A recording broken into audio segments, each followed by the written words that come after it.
ចាអញ្ចឹងគាត់មានចម្ងល់មួយតាក់ទងថាក្រុមហ៊ុនខ្ញុំបងពុននៅពុនធំហើយចង់បើករោងជាងនៅខេត្តផ្សេងតែមានមុខរបរដូចគ្នាតើចាំបាច់ត្រូវបងពុនបតង់ដែរឬទេបើវាគ្រាន់តែជារោងជាងចាអញ្ចឹងក្នុងករណីនេះសូមអញ្ជើញលោកកែប៉ងតាអាចធ្វើការបកស្រាយសម្រាប់ការបង្កើតរោងជាងនៅខេត្តផ្សេងហើយតើគាត់ត្រូវមានកាតព្វកិច្ចបងបតង់ដែរឬទេចាសូមក្រុមអញ្ជើញបាទអរគុណនេះចាពាក់ព័ន្ធក្រុមហ៊ុនដែលបានប្រកាសបងពុននៅជាអ្នកជាប់ពន្ធធំហើយ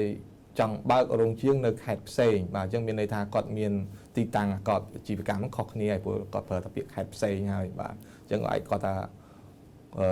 head office ឬការិយាល័យរបស់ក្រុមហ៊ុនរបស់គាត់នៅភ្នំពេញហើយគាត់ទៅមានរោងជាងឬក៏រោងចក្រឬអីដើម្បីទៅផលិតនៅតាមខេត្តបាទ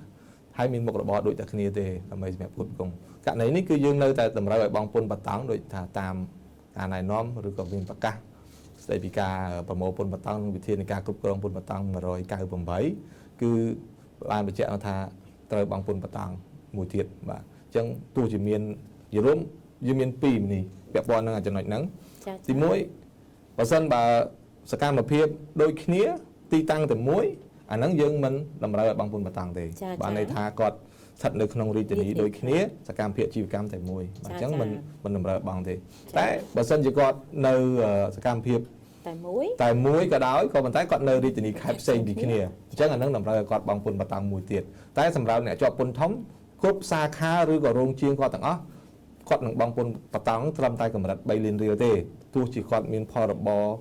ក្រុមហ៊ុនធំរបស់គាត់នឹងមានផលរបរលើសពី 10,000 លានដែលត្រូវបងពុនបតង់5លានរៀលក្តីអញ្ចឹងមានន័យថាសម្រាប់ head office ឬក៏ការិយាល័យធំដែលនៅទីតាំងណាមួយនោះគាត់នឹងតម្រូវឲ្យបង5លានក៏ប៉ុន្តែសម្រាប់រោងជាង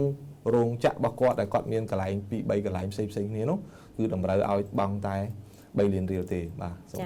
មអរគុណ